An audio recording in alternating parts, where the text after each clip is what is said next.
How many people have read the book, The Butterfly That Changed Everything? 1, 2. Okay, so I'm going to back up then, and we're going to talk about that for just a few minutes so I can explain where we're going with this.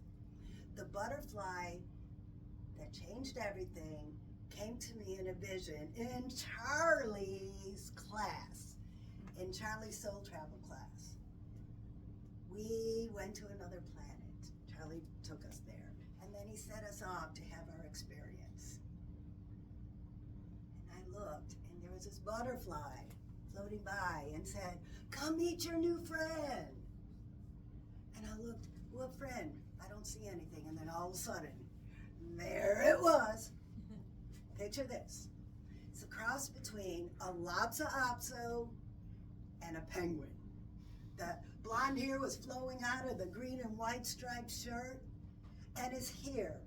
Now, does everybody remember Phyllis Diller? For those of you who don't, Phyllis Diller was a comedian in the 60s and 70s, and she had this crazy hair that she dyed different colors.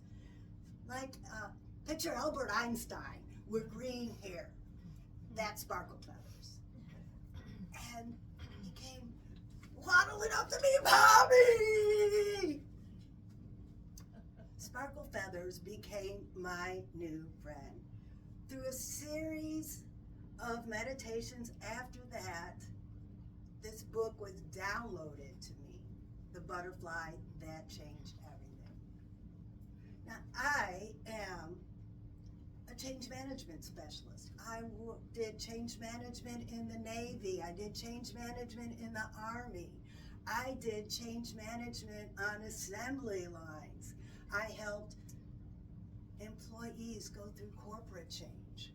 But when it came time to change myself, when I weighed 230 pounds and my liver was shutting down, I didn't know how to change myself to save my life. So I took all the principles, all the tools that I learned in my years of change management, and I wrote the 6-step process of personal change. Well, let me tell you, the first book I wrote about it is very clinical, very academic, and maybe a little boring. Well, later on, through another meditation, Sparklefeathers told me, "You need to make it more fun so more people would enjoy it." The Butterfly That Changes Everything is my original 6-step process of personal change set in a fairy tale. Well, when the book released about a year ago, I started talking about it. And I talked about it in my Toastmasters club. And Joanne said, "This needs to be a children's book." Through my next meditation, that children's book was downloaded, which was very special for me because I don't have children. My last real experience with children was in 1993 when I was a substitute teacher. I told you a short version of my resume. Did you hear teacher in there? I did not do well with children in the teaching environment, but I was led to write this children's book. Now, during this time while I was writing the book, I was bit by a dog. You might not see it, but my bottom lip was almost bit off. I had this feeling overcome me in the hospital when the doctor was sewing up my lip. My character needs to have a scar to guide children through these terrific, horrific times in their lives. And this has become my new mission, to help children through all of the traumas and tribulations of childhood, to give them the confidence to be themselves. So let me take you on a little journey of how Princess Francie, who is my inner child, meets Sparklefeathers for the first time, and how Sparklefeathers takes her into the magic library. Francie was sitting by the tree of solitude. She was all sad because she had this scar on her lip. And she just didn't know how she could go to school and face all the other children. They're gonna make fun of her, and she just won't have any friends this year at school. And then she saw it. This butterfly floated by. This butterfly said, "My dear, follow me." Francie looked at her like, "What's this all about?" And the butterfly was insistent, "Follow me." Well, what's Francie gonna do? She got up and she followed the butterfly.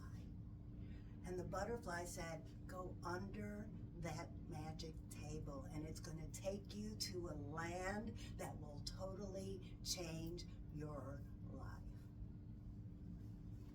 What's that table gonna do for me? I don't wanna go under there.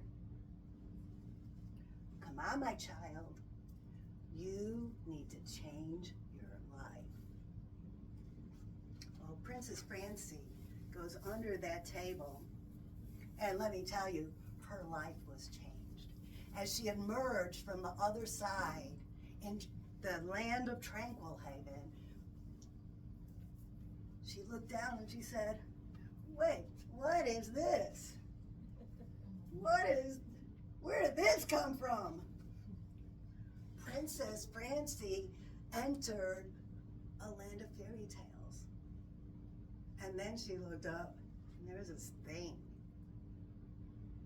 Looked kind of like, well, a cross between Lopso and a penguin. And he said, "Follow me, Princess Francie. I'm going to take you on a journey."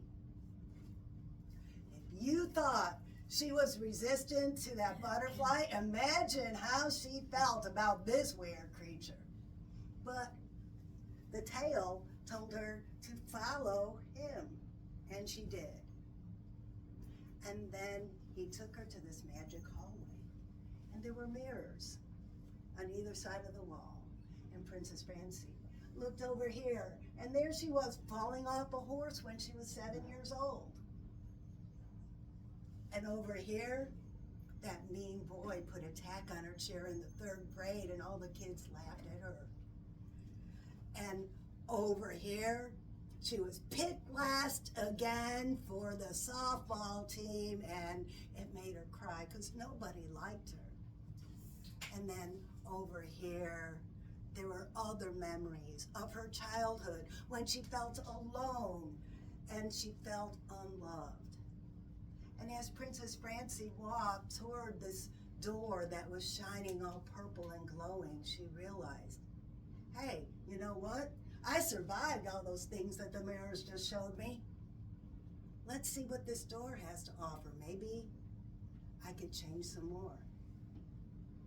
She opened the door, and guess what she saw? It was her messy room that her mom keeps telling her to clean up. Why did this thing take me to my messy bedroom? Well, there's one more thing Princess Francie needed to change, because this messy bedroom was the magic library. Sparklefeathers told her to lay down and count her breaths.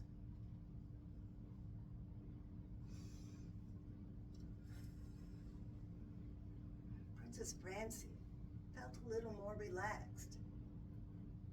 And then the magic happened. Sparklefeathers brought in all of his forest creature friends. There was Lily the lemur with the magic vacuum, and there were all the squirrels with their big old fluffy tails. And Sparklefeathers led these creatures into cleaning up the messy bedroom. There were crumpled up papers over here where she was writing her schoolwork and just threw them in the corner. And there were books strewn all over the place, books that she read and discarded. There was a typewriter over here. Well, who uses a typewriter anymore, right? Sparklefeathers helped the creatures clean up the bedroom. And when they were finished, he told Princess Francie, "Sit in this chair over here, my dear, because now with your clean room, you could reach into your magic library and pull out whatever book you need. It will magically appear to you and tell you the answers you are looking for."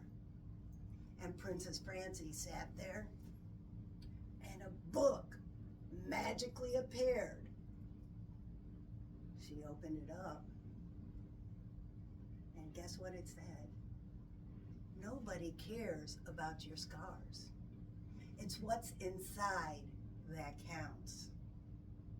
Go to school, my dear, and just be you. And if they don't like you, but that's okay. Not everybody will. But your two friends, your true companions will find you. They don't care about your scar. All they care about is your love. Princess Francie did go to school, and now she has her own magic team that meets with Sparklefeathers periodically, and with their tails and their newfound creativity and their newfound confidence, they go out and they find other children who need help overcoming whatever it is in their childhood that they see in those magic mirrors of reflection. Her next new friend is going to get glasses. And Princess Francie, Sparklefeathers, and the team is going to help this new friend go to school for the first time wearing glasses. Princess Francie also has a friend with autism who is going to share the story of growing up with autism to educate the other children how to interact with autistic children. Princess Francie is looking for more friends every day. Do you have some ideas of friends Princess Francie could introduce to children to help children overcome their trials and tribulations and turmoil of life? I am so excited. This book, Princess Francie and Sparklefeathers Go to the Magic Library, will be released very soon, and it is full of colorful illustrations for kids. The Butterfly That Changes Everything was meant to be a book for adults, but it's being enjoyed by children of all ages. Princess Francie and Sparklefeathers Go to the Magic Library is written for the 5-year-old crowd and up. I don't know who's going to enjoy it, but that's one thing I was led to do, is put it out there. Don't worry about what it looks like. Don't worry about who is going to want it, because the ones who need to see it will find it. And that's the way I live my life now. Sparklefeathers has helped me live and grow and become the butterfly that changed everything. My new mission in life is to grow strong girls so we don't have to fix broken women later. Hopefully, boys will read this too, so they can learn how to become strong men. What I'd like to do is open the floor for questions, because your questions will help me come up with creative ideas for future endeavors. Yes. Did Sparklefeathers say where he, she, it is from? Sparklefeathers is from Francie's imagination. Who's Francine? Francie is my inner child, Princess Francie. She is the character in The Butterfly That Changed Everything and the Sparklefeathers series. So when Princess Francie goes to her magic place, which is meditation, Princess Francie finds sparkle feathers. But now in the human realm, Sparkle Feathers is going to be a plush doll that children could cuddle with when they meditate. Thank you. Any other questions? I have a question. I just want Yes. to say I think it's amazing what you're doing, empowering women, because there's so little of that, especially these days. So thank you for that. Thank you, thank you. Any other questions? Well then, I'd like to turn it back over and give the floor. All right. Well, thank you.